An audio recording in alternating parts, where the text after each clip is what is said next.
some questions that have been submitted by the public ahead of today's briefing. I would now like to turn it over to Deputy Mayor Phil Banks. Good afternoon and welcome. We're joined here today by the New York City Emergency Management Commissioner, Zach Iskel, and he is going to provide some safety tips and some other critically important information to the New Yorkers because it has been extremely hot and this weather could be continuing in the near future. We also have Department of Buildings Commissioner James Otto. He's going to give an update on the city's emergency operation following a very concerning incident that took place on Wednesday in Manhattan, and that was the crane collapse. And last but not least, we have our Director of Rodent Mitigation, Kathleen Karate, who's affectionately known as the Rat Czar. And we've gotten so many calls about people not seeing as many rats as they used to. It's contributed to like the fantastic work that she's done. And she's just going to give us some updated information of what she's done and what we're going to continue to do. But just a quick recap for those who are tuning in for the first time. We had these weekly briefings so you, right, the New York City New Yorkers can hear directly from this particular administration about what we're doing and updates about public safety. We certainly want to hear from you as much as we possibly can. We want you to tell us what we're doing right, what we're doing wrong, what we need to do a little bit better. We listen, we incorporate this. It has a direct impact on how we're going to operate. And as the mayor always says, as a team, we can win this. So my ask of you today, as you're watching or listening to today's discussion, to take at least one piece of information that you deem valuable and share it with a neighbor, a loved one, a friend, et cetera, et cetera. And that's how we spread the information, we spread the intel, and in fact, we can have some success. So we want to make sure our families, friends, and neighbors are safe, and the best way to do that is for them to be informed. So if you've been outside in the last 24 hours or so, you know that it's very hot outside. Extreme heat like this can be dangerous. We have to be very strategic how we combat this. Yesterday, the National Weather Service issued an excessive heat warning. What does that mean? That means it's hot, and it may be getting hotter, right? So we need us as a team to work together to combat this. So we need to be very strategic about this. So here's the takeaway for me, at least initially. If you have air conditioning and you're cool, check on someone who does not, a neighbor, a loved one, a friend. Offer up your residents or the places that you know that they can become cool, right? So once we ensure that we take care of ourselves, let's reach out and take care of our neighbors. And the commissioner is certainly going to advise us on the public cooling locations that people can go to in the event that they need it. So with that, I'd like to turn over to you, Commissioner. It's going to be hot. It's been hot. It's going to be hot. What do we need to do to try to mitigate this? Yep. So first off, thank you, Deputy Mayor. Thanks for having me here today. Great to be here with Jimmy and Kathleen as well. And as you said, it is hot. It was hot yesterday. There was an excessive heat warning that was downgraded for today through tomorrow to a heat advisory by the National Weather Service. And as we have seen over the last month plus, we're facing a lot of different types of extreme weather events across the country. We have extreme heat in the Southwest. We've had extreme flooding in upstate New York and Vermont. We've certainly seen our fair share here in the city with floods, with the air pollution last month, and we now have heat to contend with. We also had a microburst earlier this week. So we're certainly dealing with our fair share of weather, and that's all to say that New Yorkers really need to make sure that they are doing everything they can to prepare. So there's a lot that we do as a city to prepare for these types of events, something like heat. Initially, we start working days in advance with the National Weather Service, with our interagency partners, with the private sector, nonprofits, community-based organizations, and Con Ed to make sure the grid is prepared and the city is prepared for these types of events. And then we offer things to New Yorkers. We offer public information and guidance, right? Things like turn your thermostat to 78 degrees, so cool enough to keep you cool, but not so cool that you're placing an undue burden on the electrical grid that could lead to blackouts or brownouts around the city. We encourage people, you see people opening up fire hydrants around the city. That's not safe. It decreases the pressure in the fire hydrant system, which makes it more difficult for our fire department to fight fires. But you can go to any fire department in the city and you can get spray caps that you can then place, and that reduces the amount of water that's coming out, but you can also then have some spray to keep cool. We do a lot of work to protect vulnerable populations. We have our Department of Homeless Services has teams out there doing something called a Code Red, making sure we're getting our homeless, unhoused individuals off the streets and into cooler places. And then we've opened up cooling centers. We've extended pool hours and as I said, open up cooling centers. You can learn more about where those cooling centers are and more tips at nyc.gov/beattheheat or by calling 311. And before you go to a cooling center, it's really important that you do that you check the hours, find out if it's open. We don't want you going out in the heat to then arrive at a place that may be closed because it's outside their hours. And the other thing I just say about cooling centers is these are places that they're like libraries, they're dual-use places that provide respite from the heat. There's a lot of other ways to do that too. You can go to a coffee shop, you can go see a movie this weekend, but going to any cool place can be really helpful. So those are both things that we're doing and also things that New Yorkers need to be aware of. And as you said, Deputy Mayor, always really important that you are checking in on your neighbors, especially the most vulnerable. Other weather issues that we're contending with today and this weekend, there is an air quality advisory in effect right now. We have an AQI of 108, which is unhealthy for sensitive groups. So that's children, older adults, people with respiratory and heart conditions due to ozone, not due to wildfires. And we also have our flash flood plan has been activated in anticipation of potential storms tomorrow afternoon. So the city's very busy. We ask all New Yorkers to follow public health guidance. And as always, sign up for Notify NYC, our public messaging system. That's where we can provide you all the information you need to stay safe, keep your loved ones safe. You can sign up at nyc.gov/notify by calling 311 or by downloading the app that's available in 14 languages, including American Sign Language, and the best way to have the information you need. So thank you. Thank you. So let's recap this for a minute, Commissioner. So one, we'll give everybody a second. If you're home watching this, go to your thermostat now and make some type of an adjustment. Because if you don't, there's a possibility that there could be some type of a brownout and you won't have the electricity. So we need to think of not only ourselves, but we need to think of our loved ones. So we need you to adjust those thermostats to a point where you're still cool, but the fact that we can almost hopefully increase the chances of it won't be overburdened. So we need you to be able to do that. Now, if you need a location for the cooling center, you says there's a couple of ways. One, you can call 311. Always, yep, call 311, or you can go to nyc.gov/beattheheat. Right. And you say these places are not just for you to, I mean, there's like a libraries and other dual uses, right? Dual use, yeah. So you might be able to take care of other things that you're doing in these particular locations. And we certainly want you to, in fact, share this information with your neighbors. How long can we anticipate this heat? So the good news is it should be through tomorrow, and then Sunday should be beautiful. Should be much more temperate weather on Sunday. Okay. So, we've been dealing with a lot in Commissioner, your agency and the people and the residents of the city that worked with you. We've been dealing with these fires that's coming from up north. Your team is doing a great job in connection with the residents, and now we have this extreme heat, so certainly thank you.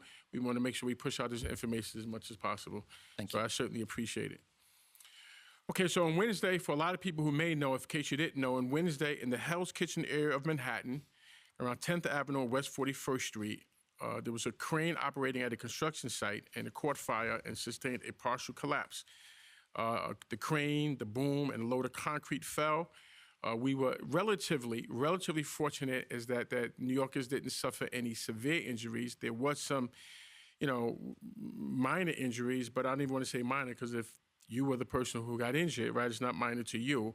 But we were relatively fortunate as that it could have been a lot more dangerous. There was really a great response and a swift response from the FDNY, Department of Buildings, NYPD, NYCMS to get to the scene.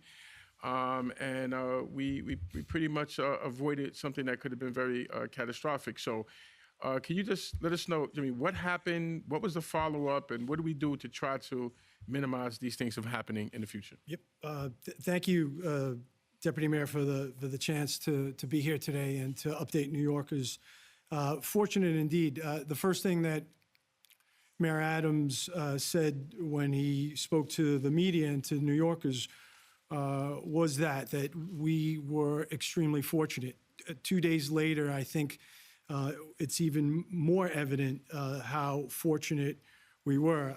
I have with me just one of the thousands of shards of glass that rained down across 10th Avenue that day, in addition to the part of the crane. As I said on Wednesday morning, this mayor doesn't expect this team to rely on luck.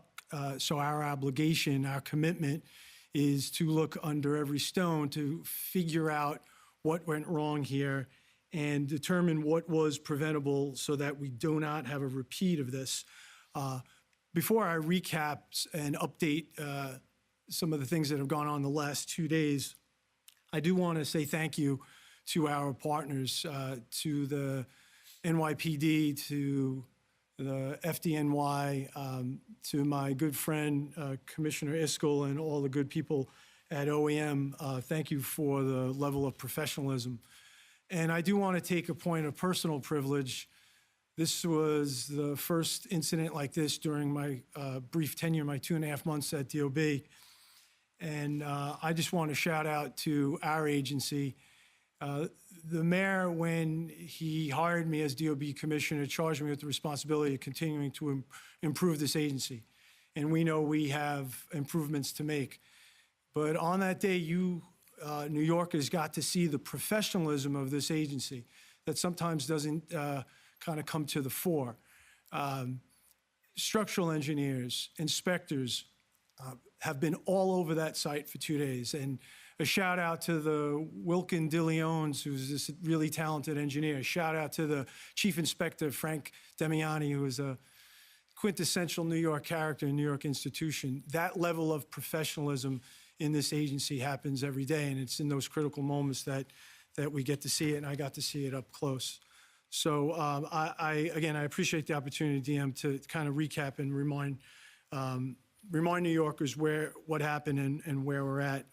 As you said, early Wednesday morning, while construction crews were using a tower crane to lift a load of concrete to the 36th floor of a new tower development project on 10th Avenue in Midtown Manhattan, a fire broke out on the machine deck of the crane.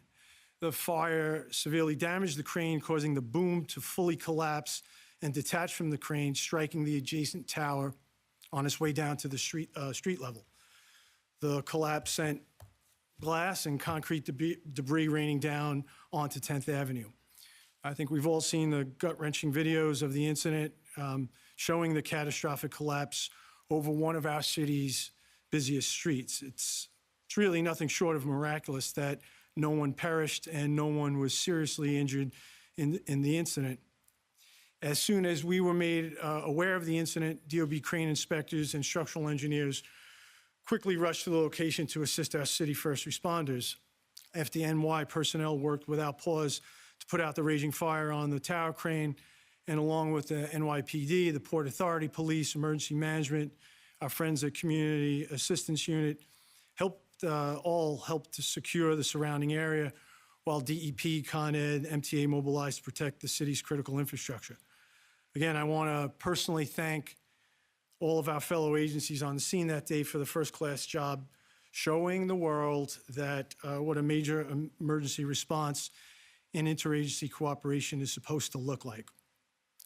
New Yorkers should know that public safety is the top priority of every agency involved in the response, and that over the past several days, DOB structural engineers have been closely scrutinizing the damaged tower crane, the tower construction project, and the neighboring tower that was struck by the boom. All three have been found to be structurally stable, and we have found no evidence of any of them currently posing a risk to the public. Following extensive inspections conducted by DOB and our partners in law enforcement, cleanup and recovery operations began in earnest yesterday morning. A small and mobile crane was brought to the scene by the construction contractors to help move the collapsed boom arm from the construction site. Lifted away from the site, workers have been able to cut the boom into pieces, which have since been carted away from the scene. DOB is now coordinating with contractors and their engineers as they devise a plan to bring another larger crane into the city to remove the damaged tower crane. Construction crews have also worked to identify any part of the under construction tower, the neighboring tower, and the crane that was damaged and possibly in danger of falling. All of the loose debris has been removed or secured, mitigating potential falling hazards. Simultaneously, the contractors have removed the majority of the glass and concrete debris from 10th Avenue. This quick work has enabled us to reopen 10th Avenue to vehicular traffic. While this cleanup has been proceeding, DOB investigators have been hard at work getting to the bottom of how this collapse occurred. That investigation is currently in its infancy, and we will be working closely with our partners in law enforcement throughout. Yesterday, our crane inspectors were able to access the fire-damaged crane cab, braving the 550-foot climb up into the air so that the inspectors who made the climb were able to get a closer look of the damage caused by the fire. I want to reiterate that from everything we have seen up close, the tower crane is stable, and we have found no evidence that it currently poses a hazard to public safety. We want the results of this investigation to be transparent so we can share with the public not only how this happened, but what we can do to prevent something like this from happening in the future. At this time, the investigation is ongoing, and we have not made any final determinations on the case of the fire and on the cause of the fire and collapse. New York City has rigorous crane and construction safety regulations in place to protect the public.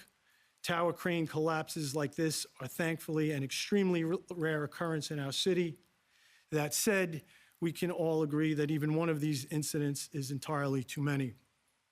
When we have more information on exactly what happened, we will continue to keep the public informed. And finally, again, I would like to take a moment to draw our attention to the tremendous work done by the men and women of the New York City Department of Buildings. You have lots of units, DOB's cranes and derricks unit, the forensic engineering unit, the emergency response team, the construction engineering unit, the construction safety enforcement unit. These are the folks that have the backs of New Yorkers. And again, the commitment is that as soon as we have answers, we will make them public, and we will be as transparent in this process as possible. Just a reminder, it's 48 hours into this process, and give us some time, and we will share what we learn. Excellent. And, you know, Chris, I just want to touch on 2 points. One, if I live on a block, I live in a neighborhood, prior to that construction starting up again, because another crane has to come in to complete the work, we're going to take that through, I'm sure, a very vigorous prospect, so that if you see the next crane is coming up, we're going to be clear that that has a complete safety stamp of approval. There are various entities that are involved in a crane process. Every single entity every single variable in this situation is being analyzed. And Deputy Mayor, the next crane that comes in to reach a tipping height of 582 feet will be a much larger crane than the mini mobile crane that was out removing the debris yesterday. You can rest assured that we will be looking at those plans that the contractor submits to us before that crane is put in place and that crane is utilized to secure and remove the existing damaged crane. The second point I just want to touch on is that it's the Department of Buildings, right? And I just have the ability to just deal with them, of course, much closer than the public, but they are the unsung heroes in so many ways. It's like incredible the kind of work that they do. They never ever get the credit. They're usually not on the front line. They probably don't choose to be. But to the New Yorkers out there, it's like the integrity of these buildings and the safety of these buildings, you know, lies almost exclusively in the laps of the agency. And you're doing a fantastic job.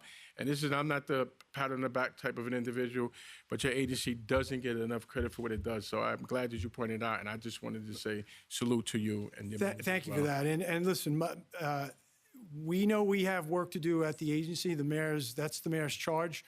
But that doesn't negate the professionalism every day. These are the best engineers and folks in their field. And New Yorkers should know when we have moments like this, we have true professionals in every agency that rise to the occasion, and I got to see it. And DM, in a moment of candor in a previous life, I was one of the folks that was perhaps gratuitously critical of the agency. Having lived this now for 2.5 months, I'm aware of the things that we need to work on and get better, not shying away from that, but I'm also awfully proud of and impressed by the professionals in this agency. Fantastic. Thank you, Commissioner. I really appreciate it.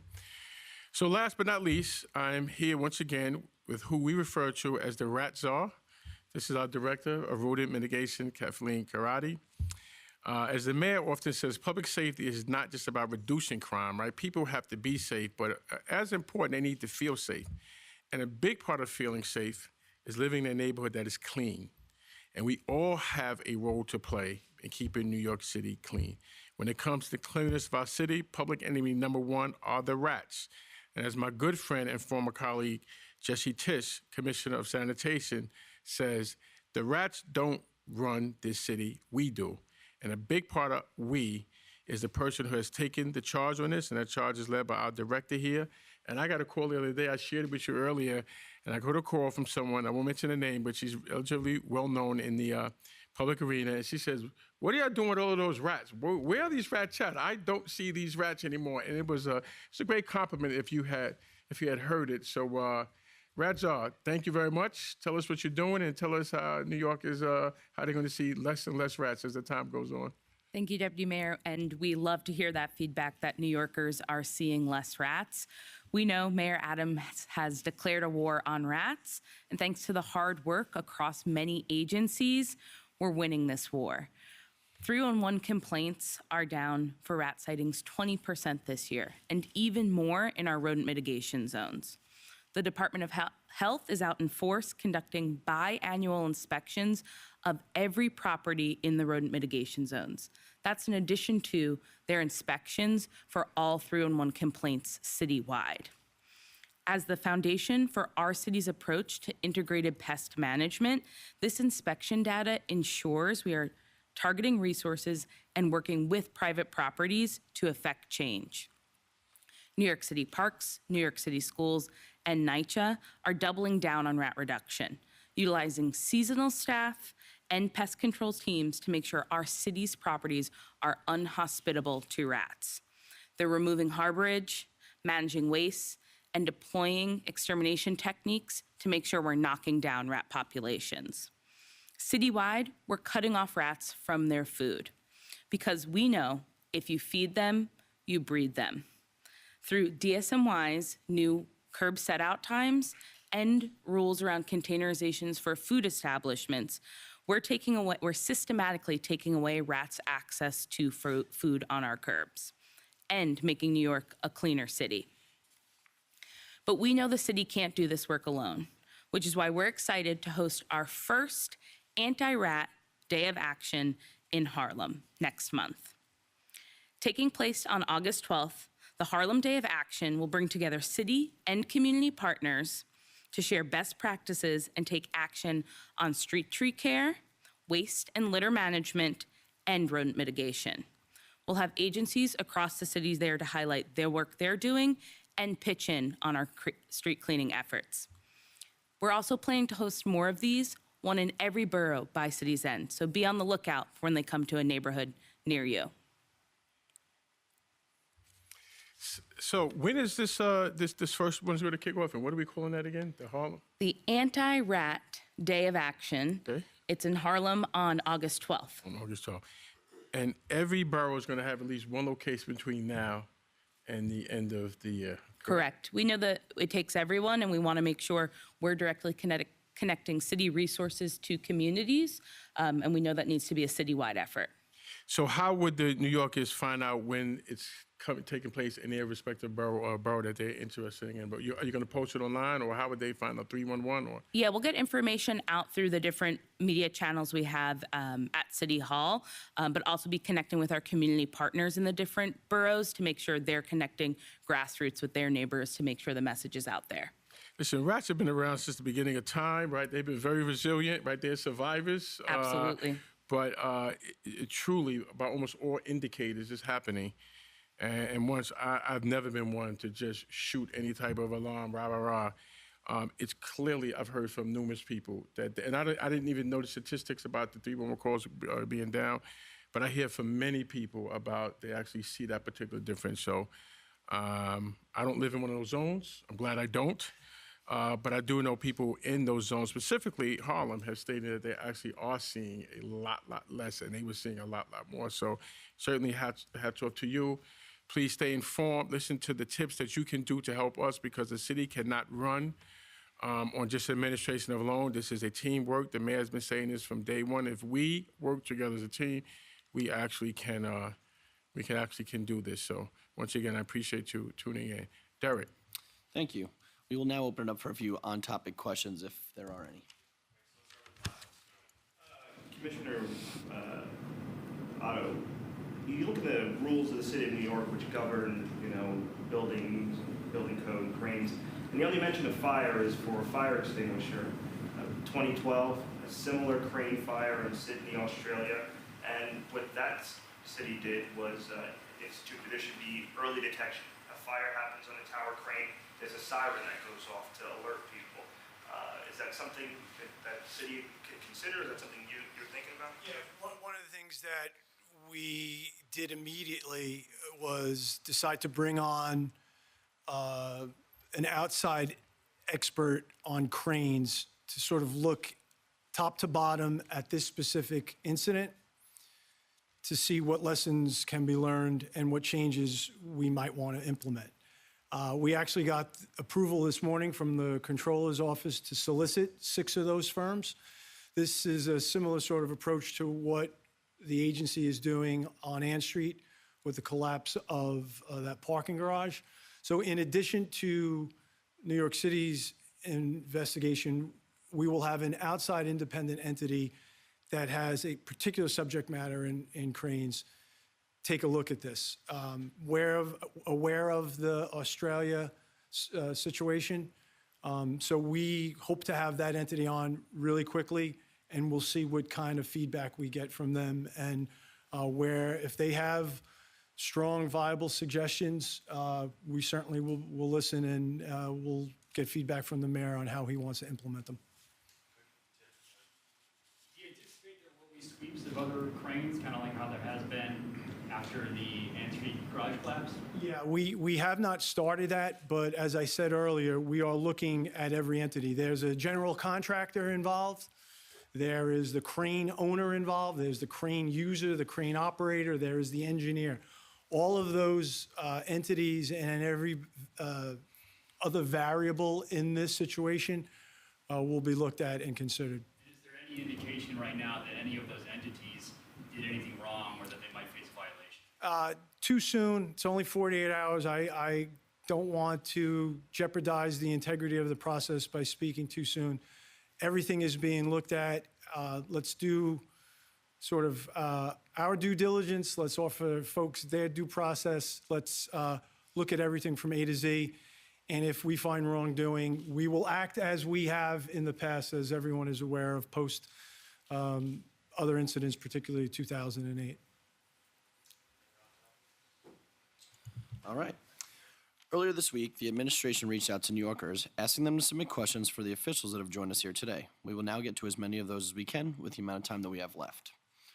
Our first question comes from Pedro in the Bronx for Commissioner Iskell, who asks, during serious heat, are people allowed to open fire hydrants to cool down? So you are, but there's a caveat. So right now, I think DEP just reported that yesterday we had people, primarily actually in areas of the Bronx, open up over 900 fire hydrants. I think it's like about 941 hydrants were open. That creates a dangerous situation where it reduces the water pressure that the fire department needs to fight fires. So what we ask is, what you can do is you can go to your fire department. If you're over the age of 18, you have an ID, you can get a spray cap, which can be put on the fire hydrant that can allow you to have the benefit of water coming out of the fire hydrant without damaging the water pressure or impacting the water pressure that's needed to fight fires. Thank you. Our next question comes from Joseph in Manhattan for Director Karate, who asks, Does sidewalk garbage leave a scent of food that draws rodents? Why not have property owners wash sidewalks when garbage is removed? Great question, Joseph. So rats communicate almost entirely by pheromones, which is a scent trail they leave. The best practice all New Yorkers can take is washing down their curbs with a mix of bleach and water solution, 1 part bleach to 10 parts water. That could be done daily, weekly, and will help disrupt their pathways, rats' pathways to access former food sources. Next question is from Vincent in Staten Island for Commissioner Otto, who says, there has been scaffolding on my office building for many years. When do these new fines go into effect? Well, before I answer the question, let me just say, and I think Deputy Mayor Banks will agree, any questions from Katie H. from the Rockaways, regardless of the topic, Zach, you're going to answer that question. Vincent from Staten Island, they find me, Staten Island. They always find me. Usually GSD in this administration's stance to get stuff done. This time means get sheds down. The mayor and Deputy Mayor Joshi and colleagues, Borough President Levine, council members Botcher and Powers had a press conference on Monday to announce a very robust plan, both carrots and sticks, to get sheds down. Now, the mayor hates rats. The mayor doesn't necessarily hate sheds because sheds are a safety device. The mayor hates sheds that are up unnecessarily. The mayor hates sheds that are up too long. The mayor hates sheds that are drab and not lit well and are attractions for all kinds of quality of life or other more serious nefarious activities. And the reality in this city is there's an economic incentive not to do the underlying work and to leave the shed up. So we, to answer Vincent's question specifically, we are working with our colleagues in the City Council to enact various pieces of legislation that will give us those sticks, that will increase the fines, fines for doing work without a permit, fines for leaving up sheds too long in commercial business districts. These sticks are substantial.